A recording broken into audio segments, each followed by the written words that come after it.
We made it up to Rockford, Illinois. Got in here last night, and we have a group here, about 24 guys, and we'll break them down into two smaller groups.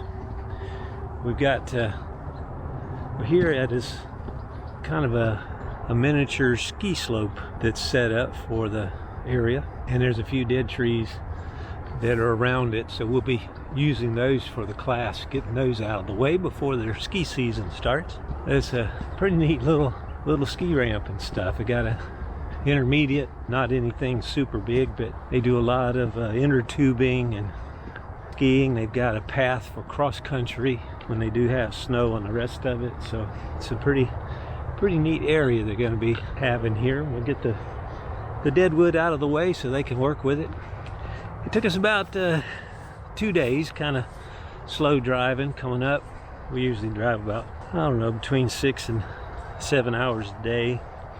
So we left out Saturday morning on midday and got up here yesterday evening about 5 o'clock, I guess. Got here to the park about 7:15. But we stopped about halfway up in Paducah, Kentucky. So we had a nice leisurely drive, nice weather all the way. Looking for a great weather week here this week. I think it's going to be high of 70 degrees today. It got down to about 45 last night. Fall is here.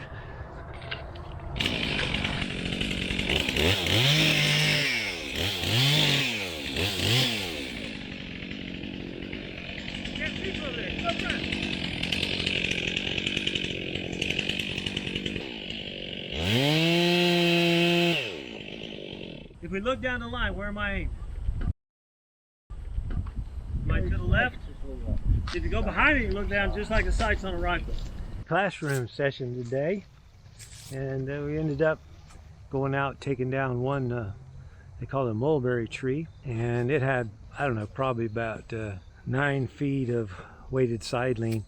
We played with it a little bit, see if we could put it up next to a cart path, as that would be the best way to place it to pick it up, but hinge didn't hold.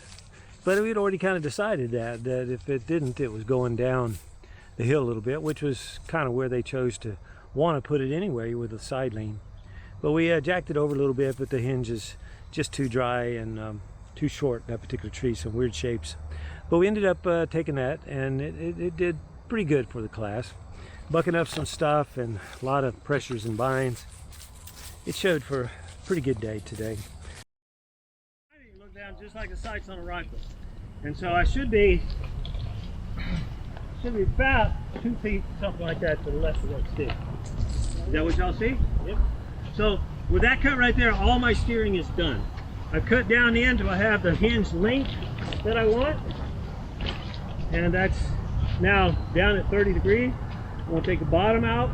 Think about this, if I put a 45-degree notch on this one, or I have a bypass, then if I had 45 degrees, I've probably got backlean on this maybe 3-4 degrees, 4, let's say 5. When I jack that forward, if I had a 45-degree notch, I've only got 40 degrees of movement. I get forward, where's 40 degrees? It's still way up here. When that face notch closes, what has to happen to my hinge? It's going to break. What's 15 foot of side lean going to do? It's going to take off that way. So we want to try to keep this holding as long as we can till we get that weight committed. Okay? If that hinge holds, we should be on target. I don't think it's going to hold, but we'll see. Okay? So now, y'all can come around to the good side. I'm going to take this bottom out.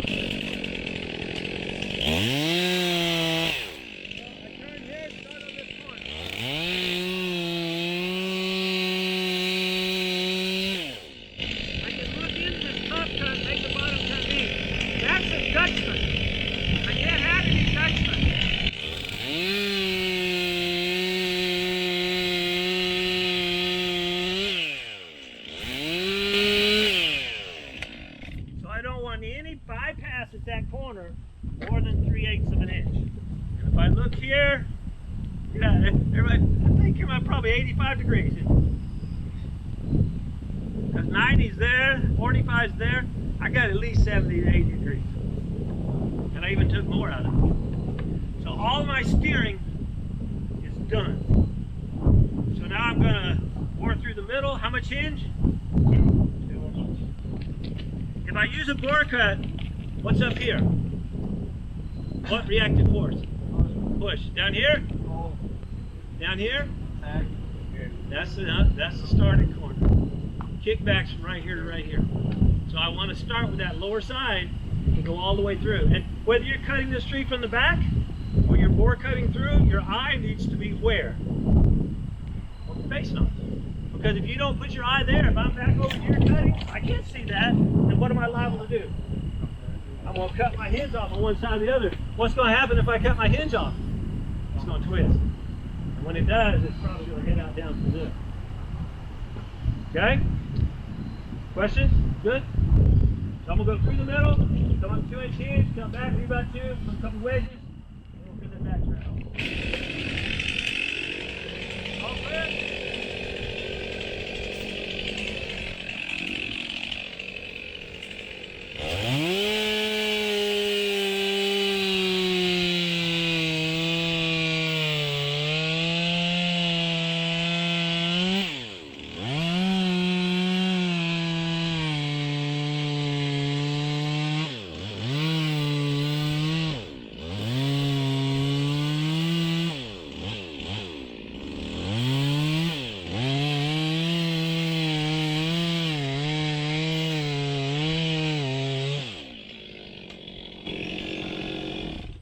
I've got about a 2-inch hinge set up there.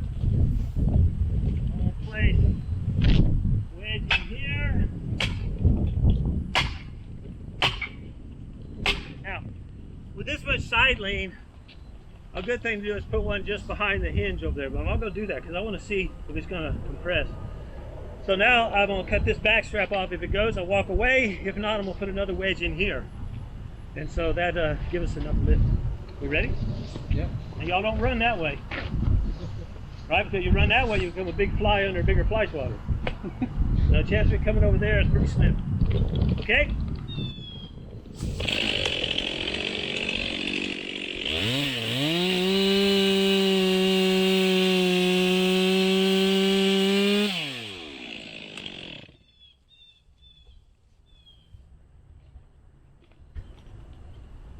So, if I have to jack a heavy tree, I'm going to use 2 wedges. I hit this one, hit this one.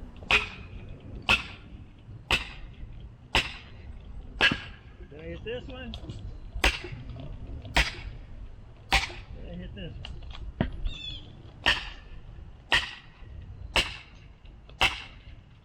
Now, if I have to stack wedges,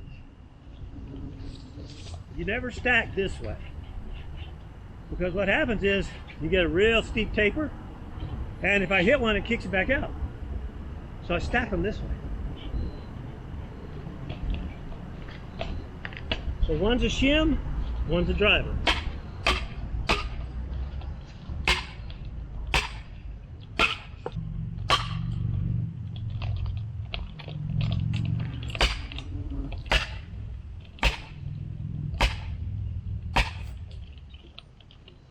Ready? Sure.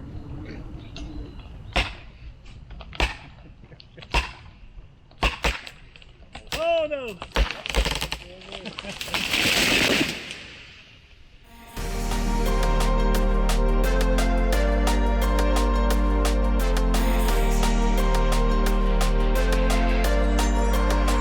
Very interesting group. We are down here checking out some trees for tomorrow. I've got a group of walnuts down here. This was an old golf course that they've turned into the slope for beginner skiing, and so they're opening this up a little bit farther down here. Going to fill in some, so these trees will be coming out. But it's going to be interesting tomorrow. We got about half the group, so we'll have about 10 or 11 that will be working with this group of trees. And we have some other ash trees, dead ash trees that need to come down. So we'll be looking at those probably on Wednesday. Good day today. Got it?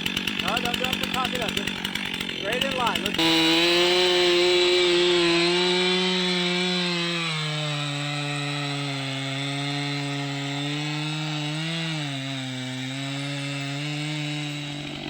right, turn the saw over.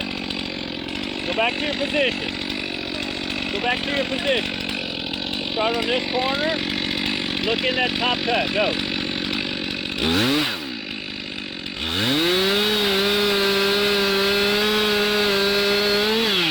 Beautiful. Look at that. Specimens to work with today for the training. Be taking 3 or 4 down and then working on some of the compression and tension storm situations. So I'm looking forward to that. Guys, I'll be getting here pretty quick. Be starting about 8 a.m. this morning. I see a truck pulling in now. I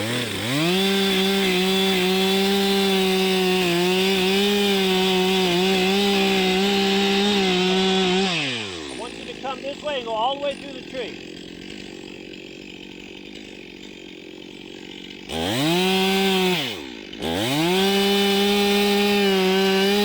You gotta look over here now. That's what you're trying to keep straight. Go all the way through. Ready?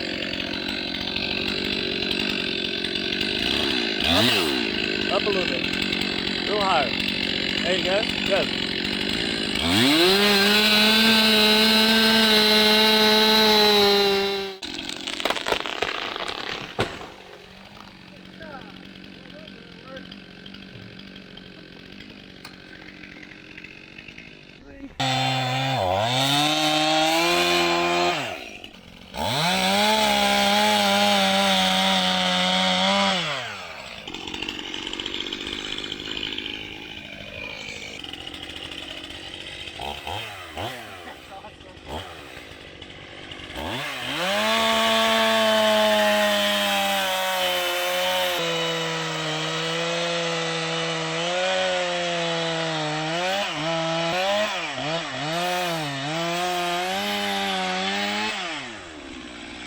Hear that sound go about the same. You don't keep driving because it can't go any farther. See, you can split the tree or you can mess your hinge up. All right, take that little strap off the back. If it goes, walk away. If not, drive the wedge. Don't overcut your wedge, because if you overcut the wedge, it's going to sit back.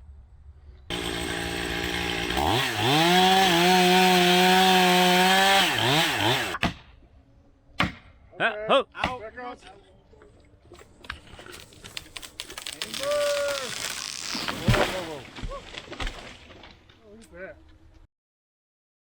Of cut we're going to do, whether it's tension versus the compression. So what we said is we would do a wedge on the bottom first, going this way up, and then do another one, have your wedge cut here, and then cut from the top. That way it'll drop down, no pinch.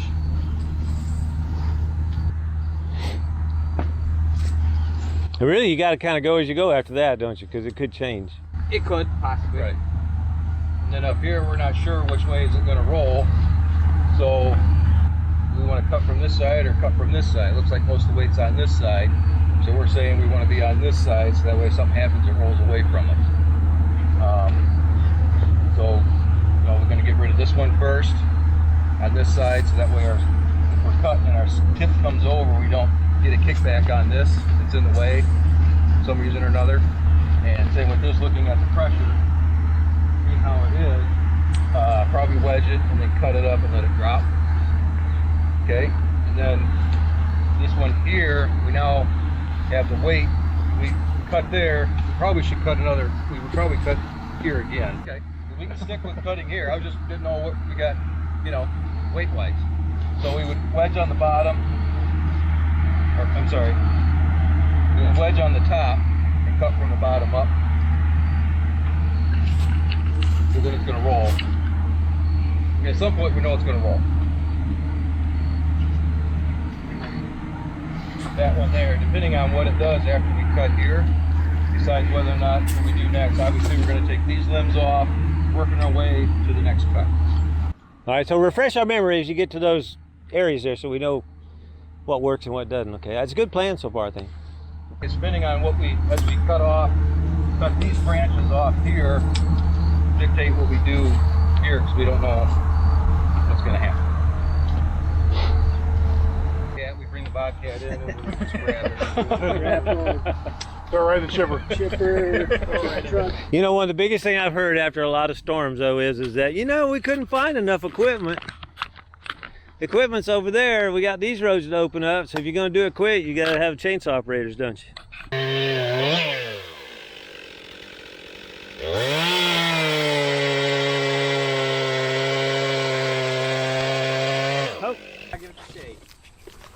did it for me. Shake it, it fell. You gotta get it. Whoa!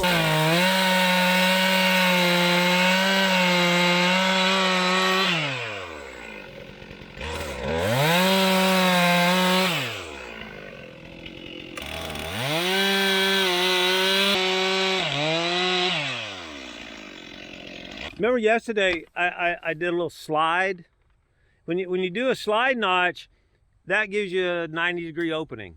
If I take here and I put a notch up in here, farther I go up here, all it does is it just moves my pinch points, all it does. So just keep flat here and then cut down, it acts like a face notch. You see, you put that notch up on there, which the notch was good, but you had a bypass. So what did it do? It went down how far, and then it did what? Yeah. So now it's closed that curve. Now you got to cut it off for it to drop, and that's not bad. I mean, you know, but in this case, if I had too much of a bypass and it was up high, like on a storm situation, you up here, then it could jump at you.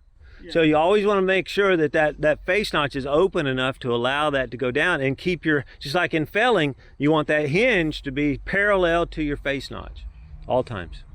Okay. What's the problem? Let's look at your chain. You got something a little too aggressive there, I think. Or? I don't know, because I'm rolling with the bottom of it and it's still wanting to come up. So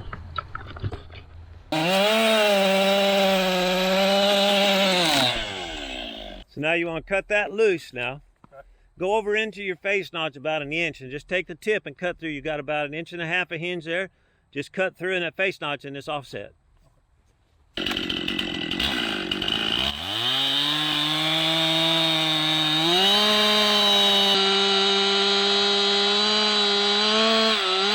If you think about that, if you put your bar down like this, you got like 15 teeth gonna grab, right?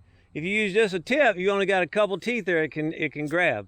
So you never go all the way across there. Plus it puts you in position where you're over it. If something did grab on the tip, it's closer to you for a kickback. This way you're a long ways from it.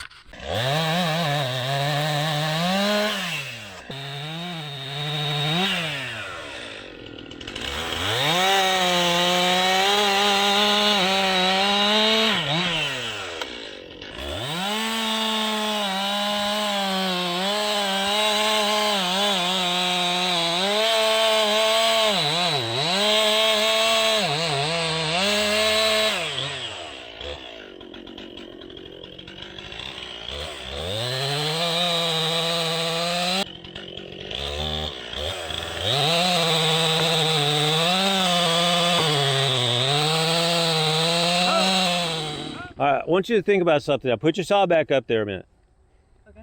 And I want you to look at your feet, because see you put your saw back up there in your cuff and your curt.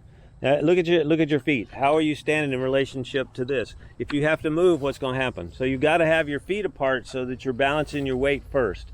The other thing is you're cutting almost straight in. We talked about 30 degrees down from the top. So if you're going to fell it, what direction are you trying to fell it? See, right now you got it aimed back over here somewhere, but you're cutting straight into it, so that's not creating a face notch necessarily that's going to be open much. So let's take the saw out. Look at your feet now. All right, get your feet set. And now take the saw and put it flat against the front of that limb. Flat against the front. Bring it back against, like this was a tree. Bring it, do you remember the 30 degrees we talked about?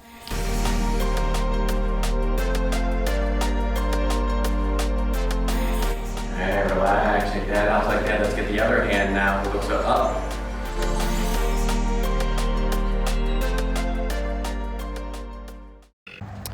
Alpine Hill, Rockford, Illinois. This is our third day here. We've got the second class, or second group of the class we started this week.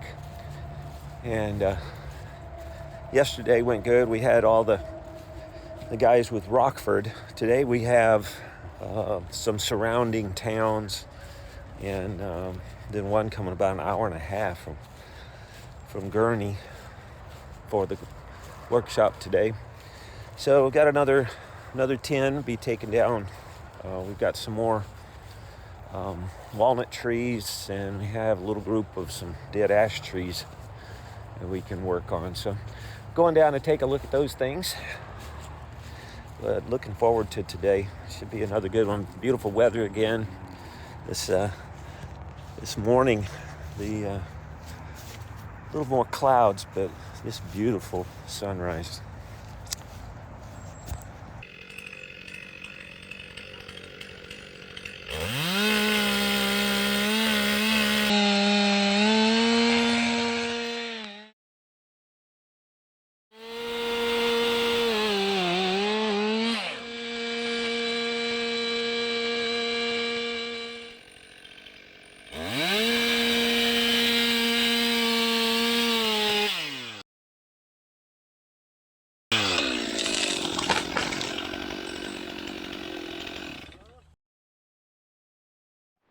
Well, we made it to Dundee, Illinois. We're here at a huge golf course. And we've got an area that used to be their old nursery. We're going to be up there this afternoon for a little demonstration. And we've got a group of about 12 that's going to be cutting and looking at bucking and lemming storm stuff tomorrow from several of the towns here around this area. So we're looking forward to that. They have a beautiful golf course here, so it's quite a place. Second day here in Dundee, Illinois. The group's ready to go. We're going out here to this old nursery site, and we've got several trees we can take down. Beautiful day here again. This golf course is amazing. So many different species of trees, and everything's in well-maintained shape.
All right, first of all, we talked about a slide notch. Where would a slide notch be? See, if you try to batch that up, you can't see under. You're at an angle. You're not even touching the other side completely. So if you think about it, put your saw this way. It can be right up next to the dirt, really. It's not going to get in the dirt. If you go this way, you're going to be bouncing into the earth. Okay. So you turn it flat and just slide it up. That gives you a slide notch, okay? Okay.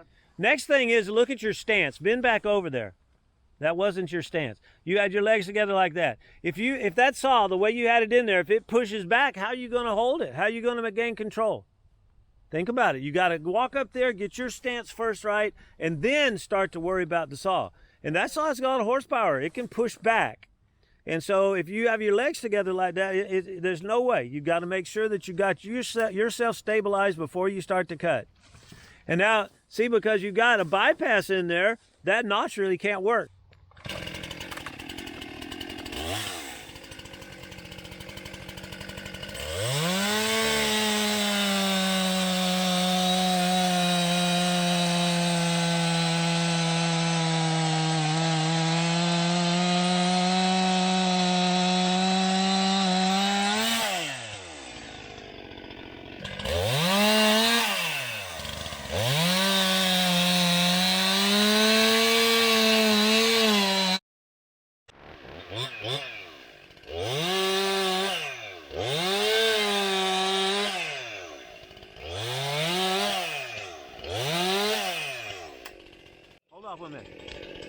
Think about now what an offset can do for you in that case.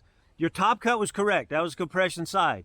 If you cut down there now and you come directly under it, when you start to relieve pressure, the top is closing. Is offset? If you offset it, it becomes a cantilever effect, okay? So what happens is you cut down on the top, you come over an inch or so. When you cut up, it's going to open that area up.